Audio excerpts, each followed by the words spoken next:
Bon allez, il est 7h46 et ce matin nous allons prendre la... On a 2 heures de route ce matin, on va remonter un petit peu.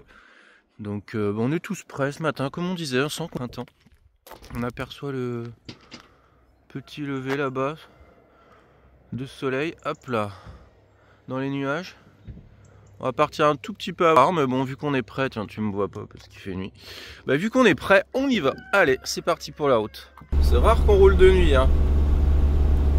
Mais bon, ça va être calme. Comme ça, on arrivera de bonne heure.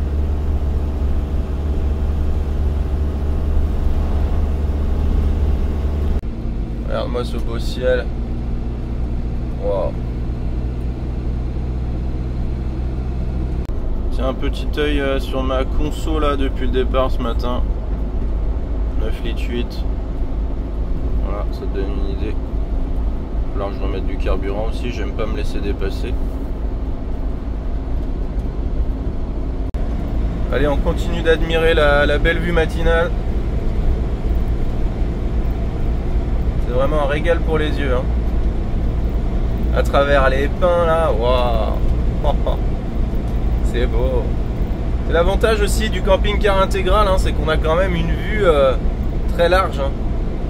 Bon, tout le monde l'a toujours dit, hein, tout le monde le sait, mais tu vois, regarde, je te fais un petit panneau là, panoramique. Tu vois, on a même le reflet dans les vitres. Bon, il est à combien le gasoil ici ce matin? 1,71. Ouais, 1,71 là à la Repsol, le long d'une nationale. Pas donné, hein. Il est pas bon marché, hein, au Portugal, le gasoil. Hein. Il est à combien là en France actuellement là, ça m'intéresse, dites-moi dans les commentaires. Petit point conso encore de route sur mon trajet du matin, 9 litres 4 pour l'instant.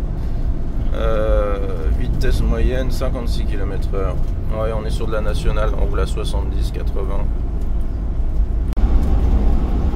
Bon, petit point sur l'état des routes au Portugal. Bon, en résumé, il y a du très bon, du moyen et du très pourri. Voilà, il y a un peu de tout. Et là, quand on est sur des routes comme ça, hein, type nationale, et qu'il y a beaucoup d'arbres, il faut faire vraiment gaffe sur la partie inférieure là, parce qu'il y a très souvent des racines qui ressortent, il y a des trous qui se forment. Là, il y a des pansements un peu sur celle-là, donc ça va. Mais il faut vraiment faire gaffe. Des fois, on doit se décaler à gauche parce que c'est vraiment trop hard, quoi. Il y a tellement les racines qui poussent le bitume. Ou alors on a le phénomène des trous quand même, hein, mais vraiment c'est assez rare quand même. Mais il y en a des routes vraiment pourries où il y a du trou en abondance, je veux dire. Après des trous de temps en temps, ça c'est régulièrement quand même. Il faut faire gaffe. Voilà pour ce petit point sur les routes. Je te montre un petit peu là sur quelques mètres ce que ça donne. Et à l'occasion, quand il y aura de la très pourrie, je te montrerai aussi. Parce que là, on va dire que bon, c'est correct, hein, faut juste faire gaffe aux racines. Là, tu vois. Juste faire gaffe aux racines, mais il y a bien pire. Il y a bien pire. Ah ben là, la Prio, il a 1,64. Alors, je viens de mettre du gasoil ici là parce qu'il était à 1,64, toi, donc beaucoup moins cher que plus haut. Je n'étais pas complètement vide, mais j'ai refait mon appoint comme ça, impeccable. Allez, on reprend la route. Allez, petit pont du matin. Là, on est en train de remonter en fait. L'autre fois, on était passé sur le pont près de Lisbonne. Et là, on remonte un peu plus par l'est. Parce qu'on a pris la portion gratuite. J'aurai l'occasion de vous en reparler. Allez, il est à 1,74 ici. Alors, on a vu pas mal de stations hein, depuis qu'on en a mis. Nous, par rappel, on a payé 1,64. Je l'ai vu 1,74, 1,71. Et je l'ai vu quand même un peu moins cher, un peu plus loin, à 1,60 et quelques. Voilà. C'est le prix le plus bas que j'ai vu depuis qu'on roule là ce matin. Pour donner une idée, comparer aussi avec les tarifs français du moment. Toujours intéressant. Parce que j'en ai aucune idée là-bas. Pour te montrer un peu la diversité de paysages, hein. Des moments c'est plat, des moments c'est légèrement montagneux, d'autres moments ça l'est beaucoup plus. Ça permet de voir un petit peu justement les nuances au niveau du paysage.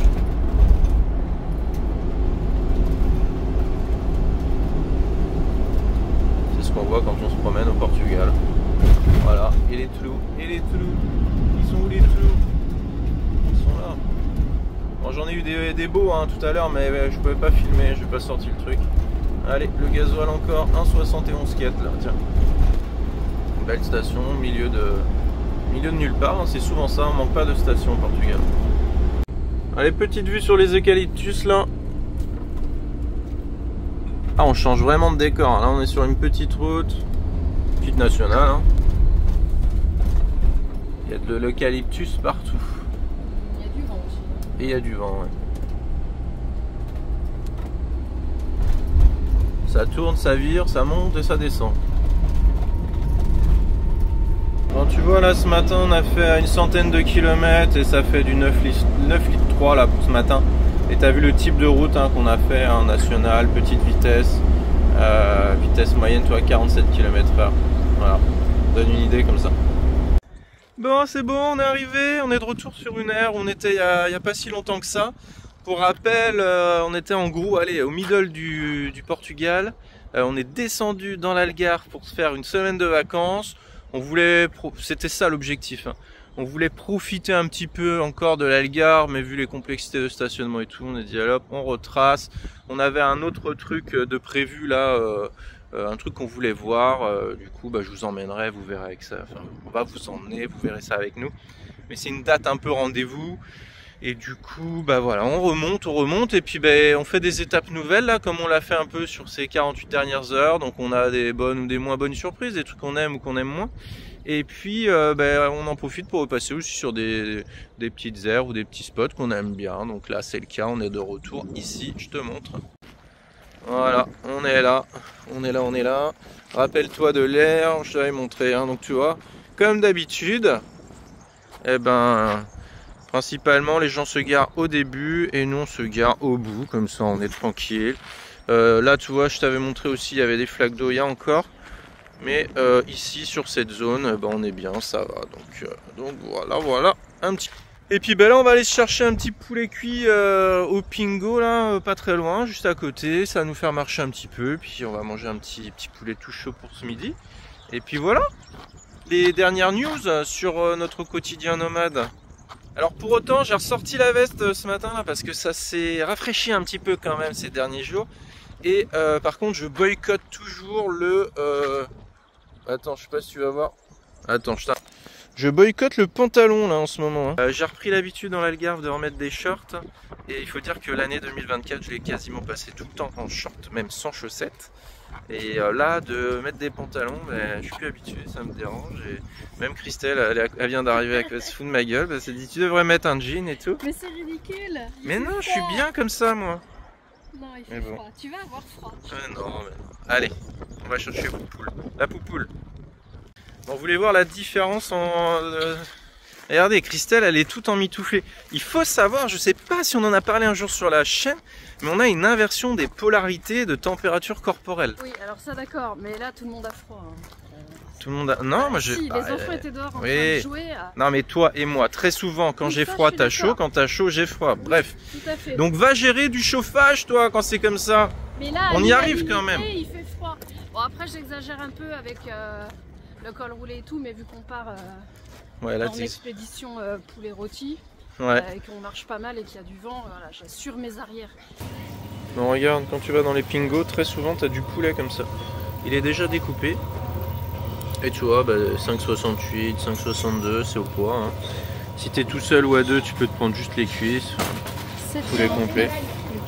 7,49 le kilo. Allez, vendu. Bon, c'est bon, on s'est bien régalé avec le poulet là. Et je vais aller emmener ma truc de jus de pomme à la poubelle avant la sieste. Il y a du monde qui est arrivé là, regarde un petit peu. Et le soleil est sorti, enfin bref, on est bien. Du monde qui est arrivé, on va pas trop filmer. Il y a un français, un espagnol. Moi, en mode discret, tu sais. Je vais pas me faire remarquer. Deux français, un espagnol, un allemand, un portugais, un espagnol, un allemand. Attends, je te rebascule. Portugais, allemand, et le dernier c'est un français. Ouais, tu vois. Ici c'est une heure où ça bouge la journée, ça bouge le soir, ça bouge le matin. Il y en a qui viennent que pour la journée, parce que le fonctionnement de ces terres, très bien. D'ailleurs, oh là là, je prépare une grosse vidéo sur en rapport avec le stationnement en France. Là, il y a un truc. Alors attends, je réfléchis à ma poubelle, c'est là. Qu'est-ce que je vais te dire? Là, le fonctionnement de cette aire, c'est que c'est un espace donc réservé au camping-car. C'est 6 € la nuit avec les services, 2 € que les services si tu restes que la journée et que tu restes pas la nuit, ou 0 € si tu viens que pour la journée pour visiter la ville. Voilà, à la limite, quand ça doit être payant, on est 1 sur du prix raisonnable, 2 stationnements libres la journée, 3 tu payes que les services si tu fais que les services. Tu vois, ça me paraît tout à fait raisonnable quand ça doit être payant. Il y a un intérêt pour le tourisme, on laisse le stationnement gratuit, il y a le confort de la nuit, et si tu as besoin des services, tu payes pour les services. Parce que le problème des aires de stationnement payantes de plus en plus fréquentes en France, c'est qu'à des fois tu dois les payer alors que tu n'as pas besoin de services. Voilà, mais je vais te préparer une vidéo là-dessus, là. Un gros truc par rapport au stationnement en France. Qui est solo, qui a le tiers de l'air à lui tout seul. C'est ça. Parce qu'en fait, je te dis, c'est que les gens ils voient qu'ils aperçoivent les 2 flaques d'eau là, ils se disent oh là là, dans le fond c'est dégueulasse. Alors que bah finalement, il n'y a que là où il y a de l'eau. Hein. Sinon ailleurs c'est sec. Bah, c'est très bien comme ça, hein, franchement. On est ensemble mais on a de la place comme ça, regarde. Je te fais un petit plan large. Ah, petit plan large, tu vois, regarde. On est ensemble, mais on a de la place. Voilà, nickel. Petit tour météorologique. Là. Nickel. Et ben voilà.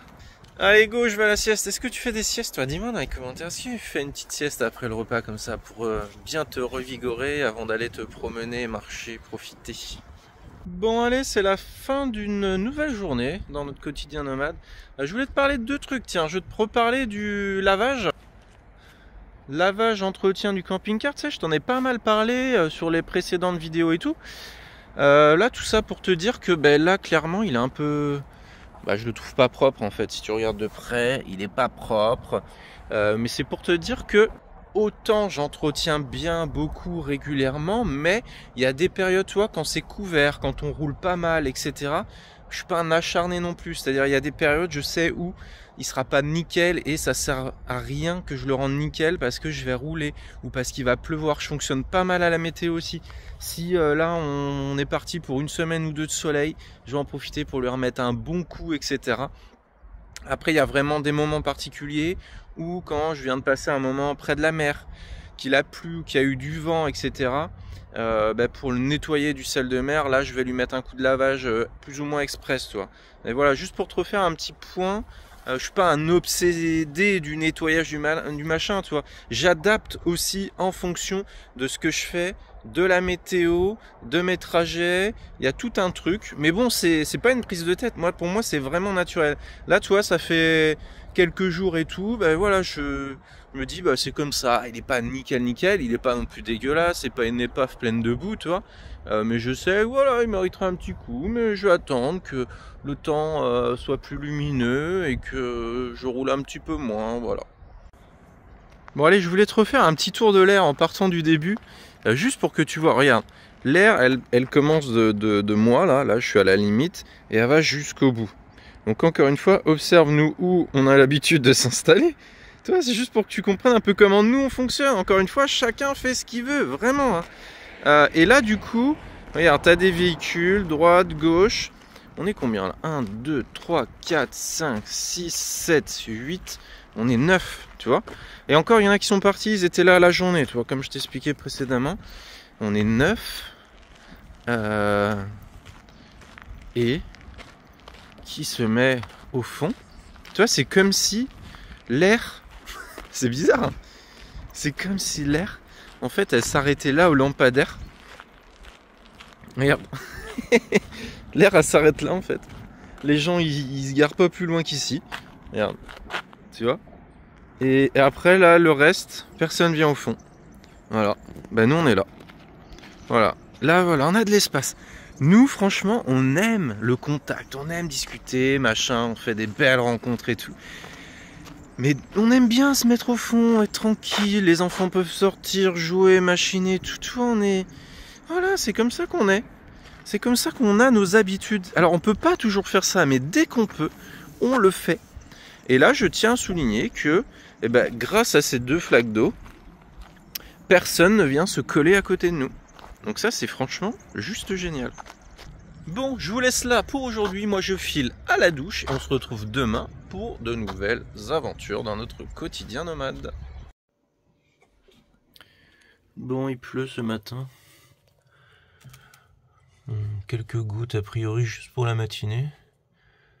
Mais on avait prévu d'aller se promener, marcher. Du coup, on est un peu frustrés là. Voilà. On va faire avec. Bon, on va devoir sortir les parapluies parce qu'il faut qu'on aille au petit supermarché d'à côté et prendre de quoi manger pour ce midi. On n'a pas fait de grosses courses ces derniers temps. Donc, à mon avis, on va sortir les parapluies. À prendre l'air, de toute façon, on n'a pas le choix, on ne peut pas rester enfermé, on n'aime pas ça. On a besoin de respirer de l'air frais. Et puis, ça va faire l'occasion de sortir ce matin. Et de toute façon, cet après-midi, ça doit s'arranger. On pourra aller se faire une petite rando, donc on va faire ça. Bon, on vient de prendre la décision, on va faire avec ce qu'on a. Parce que là, à part se mouiller la tronche, c'est tout ce qu'on va faire, même avec les parapluies et tout. On va attendre ça passe, on va vérifier la météo. Après, le repas, ça ira mieux, donc voilà. On va la jouer cool. On a des sardines, on a des œufs, on a des trucs, tout ce qu'il faut pour pouvoir manger ce midi. On est parti faire notre petite randonnée de l'après-midi. Maintenant qu'il y a des éclaircies, la pluie s'est arrêtée depuis midi à peu près. Donc, parti marcher, ça va faire du bien.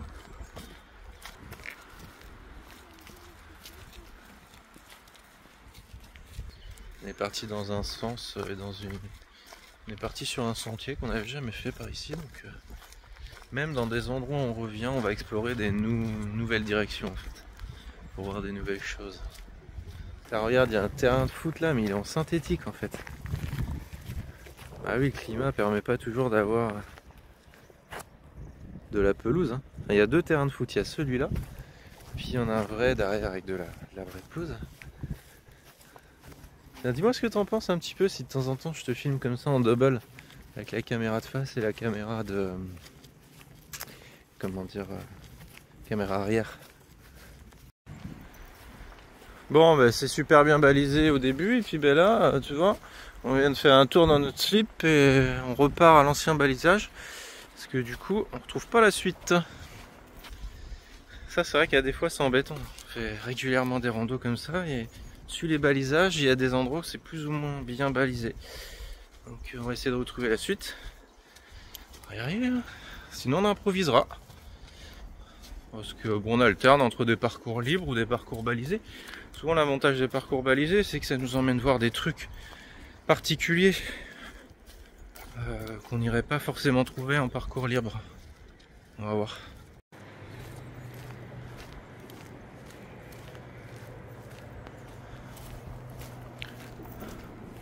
Pont de l'autoroute.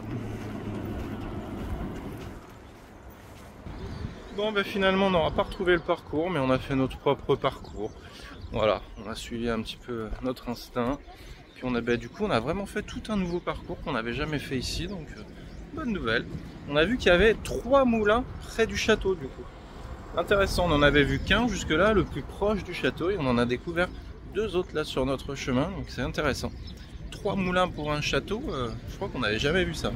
Bon, nous c'est reparti pour la soirée crêpe, hein. C'est en train de cuire, hein. C'est parti. Ouais. Et Christelle regrette de ne pas avoir pris sa 2e poêle avant de partir. Parce que normalement elle fait du double en direct. Hein. J'avance à rien. Là, oui. Je mets 45 minutes. Ouais. Bon, pour faire une grosse bolée quand même, c'est le gros volume, 500 g de farine pour 1 litre de lait. Mais on va faire la recharge. Ouais, 45 minutes quoi. Et oui, mais bon, on va se régaler quand même pareil. Hein. Ouais. J'emmène les poubelles. On a un voisin dans le fond avec nous là, un Norvégien. Tu vois? Juste derrière moi là. Bon, puis sinon, y a un petit peu de monde ce soir, hein, comme chaque fin de journée. Ouais, il fait beau, on est bien. Il fait bon, j'ai pris ma douche. Je suis pas habitué avec le 2e truc. Ah, vous me direz ce que vous en pensez là du double là des fois. Voir des 2 côtés. vous avez déjà demandé, mais bref. Allez, poubelle, donc vous connaissez là, hein, je vous avais dit, on est déjà venu ici. Donc là, on fait une deuxième et dernière nuit ici. Et après, on bouge vers de nouvelles terres inconnues. Ouais, donc comme je te disais, on remonte un petit peu. Après avoir quitté l'Algarve, on est remonté au milieu du Portugal. On va encore remonter un petit peu. Nous, on a essentiellement, d'ailleurs, fait une partie des terres à l'est, l'Algarve, depuis toutes ces années. Une partie du sud-ouest aussi. Mais après, de toute façon, plus on remonte, plus on va dans les terres au Portugal, plus le stationnement est simplifié, facile et gratuit. Dans les terres, il y a beaucoup de petits villages qui nous accueillent, etc. Très souvent, la plupart du temps, gratuitement. Donc ça, c'est vraiment bien. Nous, on a nos quelques coins pareils, habituels dans les terres, justement. Où on va à chaque fois qu'on vient au Portugal, on a nos trucs. On a l'Algarve, mais on a aussi les terres. On a nos petits villages favoris. Dommage, on avait commencé ce nouveau périple, j'avais pas commencé la série Quotidien Nomade, mais vous auriez vu quelques petits villages, notamment là où on a eu les soucis avec les chats. Vous voyez, ça fait partie des tout petits villages de 300 habitants, tu vois, où on est bien accueilli, où il y a tout ce qu'il faut, etc. Même la côte, hein, plus tu remontes, plus c'est facile, plus c'est gratuit aussi. Après, toute la partie nord, je peux pas t'affirmer les choses parce que je ne l'ai pas faite. Donc justement, au fur et à mesure qu'on fera des nouveaux coins, etc., je te dirai un petit peu comment ça se passe, là où c'est facile, là où c'est plus compliqué, etc. Je te ferai notre retour d'expérience avec plaisir. Bon, du coup, tu as vu le peu de pluie qu'il y a eu là ce matin. Là, ça a rendu le terrain vraiment pas terrible, hein. Ça colle sous les chaussures, hein. Là, même les enfants pour jouer et tout, c'est un petit peu moyen. Je te montre le dessous des chaussures là, toi, ça c'est galère. Donc on a le sable. Mais bon, on peut pas tout. On est bien, on voulait revenir là, et on est revenu là. En plus, je vais aller voir un truc demain, là, un truc important. Et si ça se fait, je vais te montrer, je te dirai le pourquoi du comment. C'est pas sûr encore, mais je vais voir ça demain matin. Et il y aurait pas mal de choses à te montrer, à te dire aussi là-dessus. Bon, c'est reparti pour une nouvelle journée. Bon, cette nuit, c'est descendu à 4 degrés. Et comme tu vois, le pare-brise, il y a de l'humidité. Beaucoup d'humidité ce matin. Voilà. Donc, petite astuce, je t'avais partagé il y a très longtemps sur la chaîne. Moi, j'utilise toujours mon Karcher vitre, tu vois, pour faire mon pare-brise le matin. Regarde. Tu passes un petit coup, il faut aller plus doucement. Voilà. Et tu fais tout ton pare-brise comme ça te prend 2 minutes. Tu récupères toute l'eau en fait dans le réservoir. Voilà. Moi c'est ce que je fais quasiment tous les matins, ça fait partie des habitudes. Bon, après ça dépend des moments, de la saison, etc. J'ai aussi un rideau de pare-brise extérieur mais que je mets pas forcément. Ça m'éviterait d'en avoir, c'est sûr. Mais d'ailleurs je te reparlerai de ce rideau là. Et puis donc voilà, pour petit rappel pour l'astuce pour l'humidité sur les vitres le matin. Allez, je prends l'air. Regarde un petit peu la vallée, comment elle est ce matin là, c'est pas beau ça? Ouais. Le soleil levant, ciel bleu, la brume. Au loin là-bas, on aperçoit une éolienne qui tourne. Sympa.